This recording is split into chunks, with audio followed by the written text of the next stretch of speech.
Halo saudara, balik lagi sama aku Denny Ready. Nah, oke, langsung aja. Jadi di video kali ini aku mau membandingkan desain. Jadi desain ya antara Honda New CBR 150R dengan kode K45R dengan Honda CBR 250RR. Nah, jadi ini motor menimbulkan beberapa pro dan kontra ya. Jadi banyak dari beberapa yang ngakunya owner dari CBR 250RR ini yang merasa semacam terzolimi. Waduh, terzolimi bos nih. Jadi mereka merasa kalau kasta dari CBR 250RR ini turun saat desainnya dipakai ke 150R. Jadi cukup unik ya fenomenanya. Nah, jadi seperti apa sih kemiripannya antara Honda CBR 150R yang terbaru ini dengan Honda CBR 250RR? Jadi yang pertama, kalau kita lihat dari desain, bukan desain, kayak tema dari brosur iklannya ini ya. Jadi kedua brosur iklan ini motor aku ambil langsung dari webnya Astra Honda Motor. Nah, yang pertama kita lihat di yang CBR 150 dulu.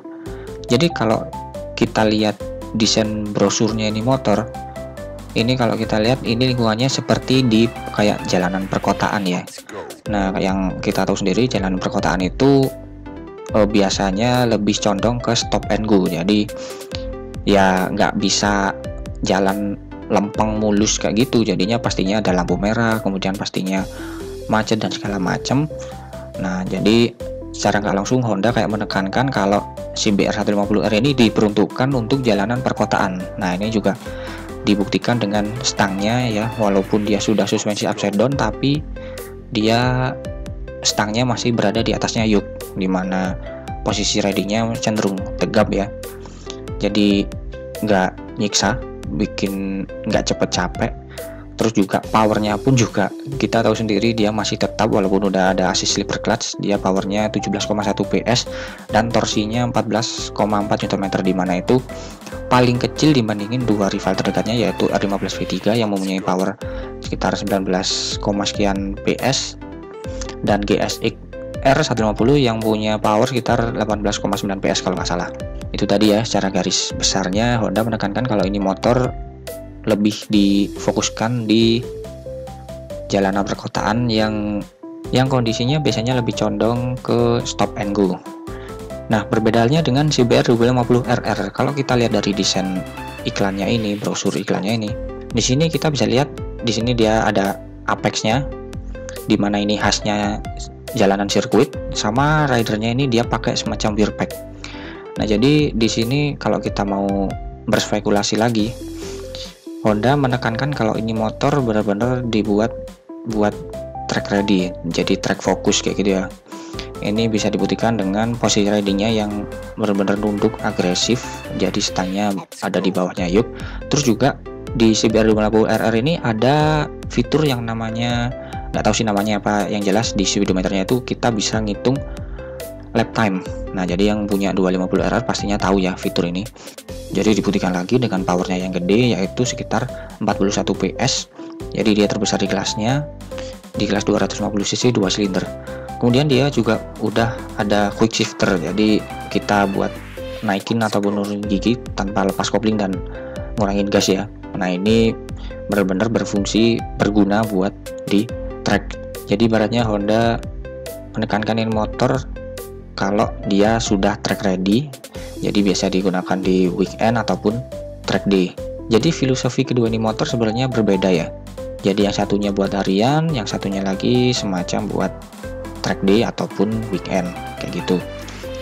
Nah, itu masalah filosofi. Kemudian yang berikutnya kita lihat dari desain keseluruhan. Nah, ini yang menimbulkan pro dan kontra, karena memang kalau orang yang masih awam masalah otomotif, aku yakin sih ini mereka kayaknya nggak bisa bedain mana yang 150cc mana yang 250cc.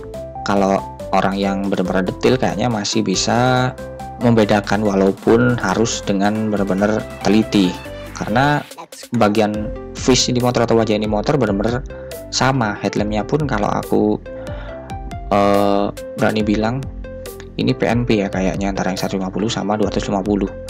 Jadi perbedaannya ada dari detail-detailnya, seperti kayak fairing samping ini dia berbeda. Jadi yang 150 cc dia semacam ada sirip-siripnya kayak gini. Terus juga dia undercoilnya nggak terlalu ke belakang banget kayak yang 250 cc kayak gini. Kemudian bodi belakangnya juga yang 250 cc dia ada semacam lubangnya kayak gini. Yang 150 dia nggak ada. Terus cara membedakannya lagi ada pada velgnya. Velg dia beda, kalau yang di CBR 150 dia bercabang kayak gini ya velgnya. Kalau yang di 250 dia nggak bercabang tapi palangnya ada banyak. Kemudian bisa kita lihat lagi perbedaannya ada pada desain knalpot. Itu pun kalau knalpotnya masih standar. Jadi kalau yang 150 dia cuma satu gini, kalau yang 250 dia double barrel kayak gini. Nah jadi kalau dilihat secara garis desain, secara garis besarnya ini motor memang benar-benar sama keduanya. Kemudian kita bergeser ke area depan. Nah jadi kayak aku tadi ya, depannya ini benar-benar mirip banget face-nya.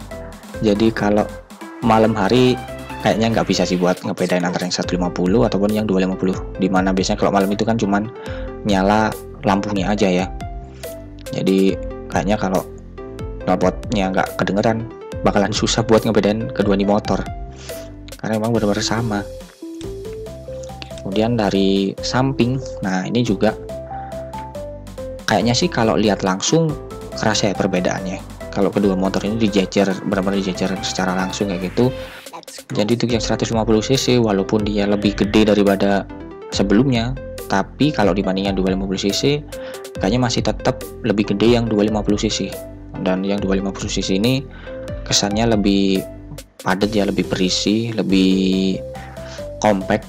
Sedangkan yang 150 ini dia ya cukup gede, tapi nggak tahu kenapa kalau aku lihat masih lebih compact yang 250 cc. Mungkin karena posisi stangnya ini yang tinggi, jadi antara stang sama fairing samping ini masih ada rongga yang cukup gede. Sedangkan yang 250 cc dia antara stang sama fairing dia rapat, makanya dia lebih kayak compact, lebih padat kayak gitu ya. Kayak gitu dari samping. Terus buntutnya pun juga sama, mirip-mirip kalau dari samping bentuk bodinya. Kemudian ke bagian bodi belakang, nah ini pun juga stop lampnya juga sama. Kalau kataku sih dia emang benar-benar PNP ya, jadi yang 250 dipasang ke 150 bisa, yang 150 dipasang ke 250 juga bisa, jadi benar-benar common part. Dan nyalanya pun juga sama, jadi yang atas ini dia lampu standby nya, jadi kalau ngerem yang nyala yang bawah, samanya seperti yang 250 cc. Kemudian paling yang bisa kita bedain lagi kalau di posisi siang hari ya, kalau malam hari kayaknya juga sulit buat ngebedain kecuali dari suaranya.